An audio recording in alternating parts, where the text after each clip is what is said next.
Wanted to talk about the great lengths that you should go through to hide a deer blind. And of course, I don't just make this stuff up. I actually practice this and I see what works, what doesn't work, and talk to 1,000 clients over the years to see what works and what doesn't. So this is a constant thing of molding, reshaping, strategy, reaffirming in the field, and starting over. And so what I often say is learn from my mistakes. And it's so critical when it comes to hiding your blinds that I really wanted to go through all the steps that we've taken at this blind to make sure that it's hidden, because it's a little bit larger food plot than I typically like to hunt. It's about 2 acres, has an acre extension going over that way.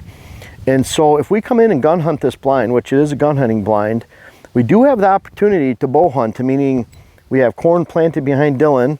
We can chisel out a trail over here that goes to the apple tree, pops out right here, and the deer will follow it. We could sit right there, and if our trail camera at our mock scrape right there on the reveal on the apple tree tells us there's a big buck doing that, we might come out here and hunt. But very sparingly, because I don't want to spook anything here. One little noise, and we could really spook something off of this plot. So layers of protection. Think of that. Even with where the blind's located, if you can see where the blind is located behind me, we didn't put it out on the edge of the habitat, we put it back in the habitat. In fact, we lifted it right up with the ATV, we pulled it right up against a cherry tree in the back. So it's just about a foot away from there. And we have apple trees, cherry trees, more apple trees on either side. So that's really a part of the timber and brush. We never see any deer. Be wary of that. In fact, I had 5-year-old Lucky right out here at 40 yards from the blind, maybe 35 yards from the blind, deer in muzzleloader last year. He didn't even look this way. He doesn't care. The deer don't care, and that's a 5-year-old. So lots of bucks are feeding right here. They really don't care, mind in any way. So that's the start of it. That's just the start, is where the blind's actually located. Unfortunately, a lot of people would have put it right out here by the apple tree, right in the middle of the blind, in the food plot. It's terrible. Can't get in and out without spooking deer. I want to be able to get in and out of that and have deer at 50 yards out here and be able to get out of that blind. So one thing, you have to have a really quiet blind or tree stand. High quality is the name of the game.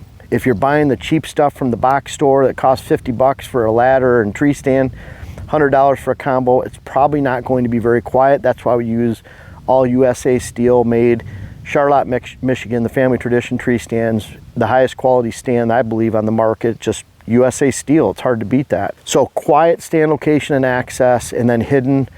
But we didn't stop there. Again, a lot of layers of protection. Protection meaning I want to protect our hunt. I want to protect our land. If I come in here and spook deer, you don't just spook them here, you spook them for 100 yards around this food plot for where a mature buck feels safe walking during the daylight. We want them to feel safe everywhere.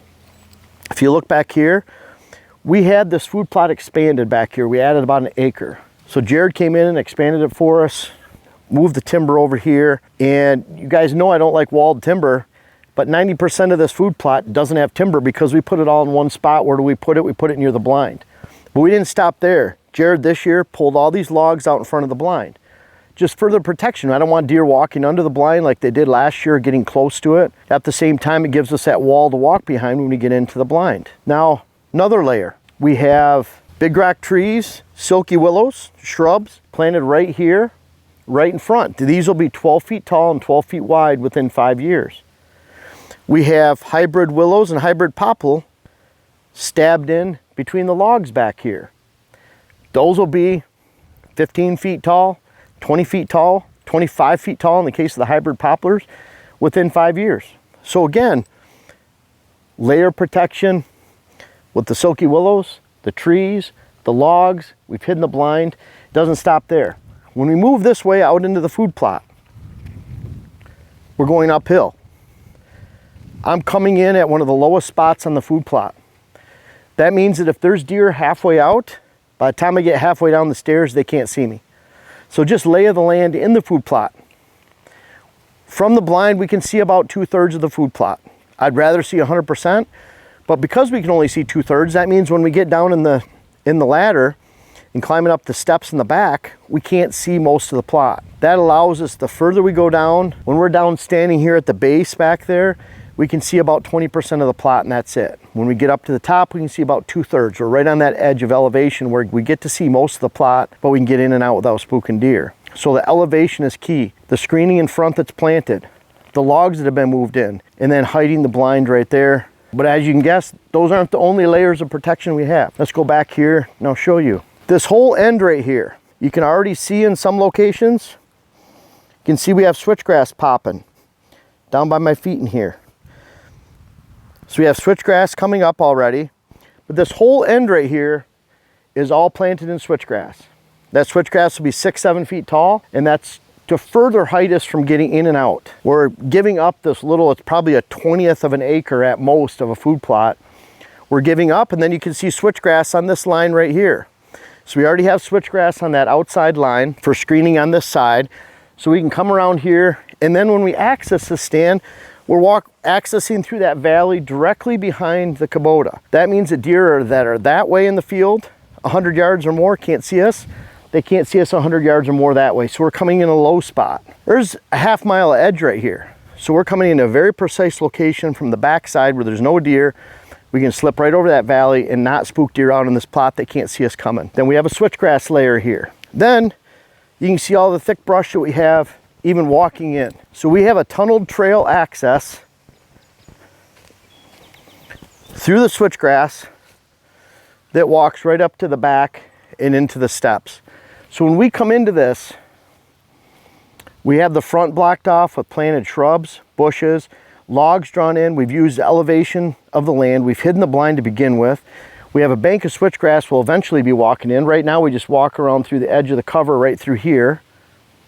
And then we have the lay of the land. We're walking in this low spot, and we're walking to even get into this location behind a layer of switchgrass on the outside of the food plot, and also through the low spot in the field.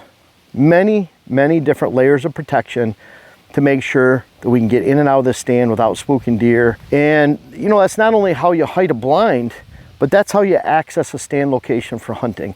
How many people drive? I've been to stand locations, blind locations, that literally have a garage built in under the blind that they drive their ATV in, shut the door, stand in the ATV, and get into the blind on a ladder going up into that blind.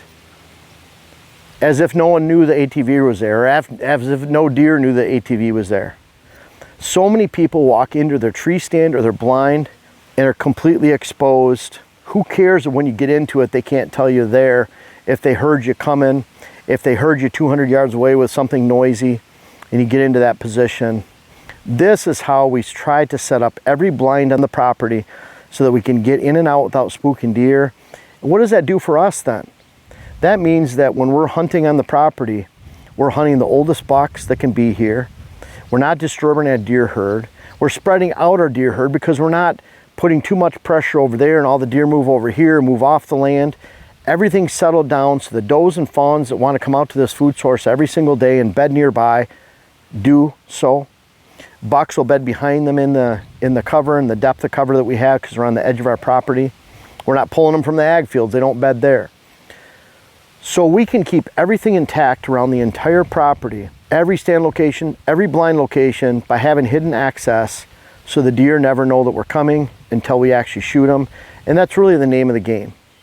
If you're announcing your presence every time you go out into the woods and are on your land, then you're going to ruin not only your hunt, but your land, your ability to build a great herd, your ability to have a great hunt, because you can't have one without the other. If you don't have a great hunt, you don't have a great herd. If you don't have a great herd, you don't have a great hunt.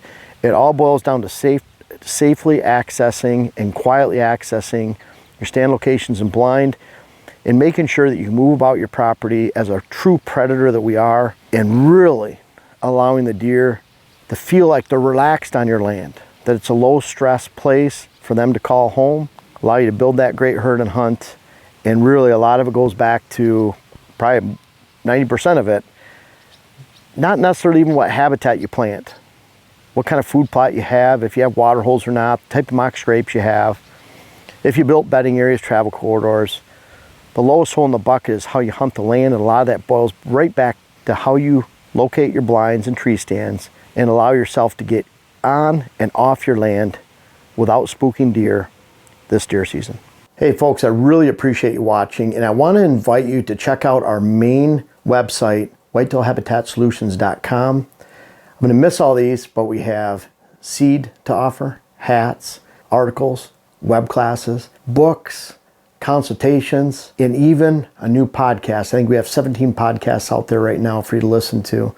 So we have a lot to offer. Most of all, if you don't want to buy anything, I'm going to keep offering free videos, free articles. We have over 600 articles on the site. And most of all, thank you very much for watching, reading, listening, being a part of White Habitat Solutions. If you want to check this stuff out, awesome. Links are in the description.